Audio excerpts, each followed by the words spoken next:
যদি জামায়াতের সাথে এনসিপির একটা ঐক্য হয়ে যায়, বিশ্বাস করেন বিএনপিকে খুঁজে পাওয়া যাবে না, খুঁজে পাওয়া যাবে না। এখন জামায়াতের উচিত রাজনীতির পাশাপাশি ইবাদত করা, যেন এনসিপি সঠিক পথে থাকে। তাইলে বিএনপি স্বার্থবাদীরা বিএনপি থেকে চলে যাবে। কিভাবে যাবে?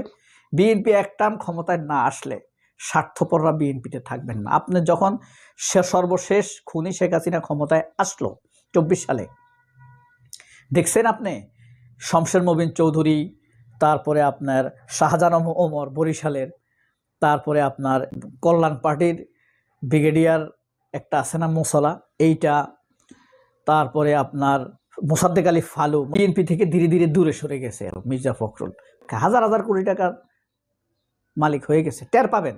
আমার কাছে এখন আপনার কাছে মনে হচ্ছে আমি এমনি এমনি বলতেছি, হাজার হাজার কোটি টাকার মালিক হয়েছে। অস্ট্রেলিয়াতে আছে না ভাইয়া, আরেক ভাইয়া তো আছে, আচ্ছা মেয়ে আছে না। এইভাবে তারা দলটাকে ফাঁদে ফেলেছে।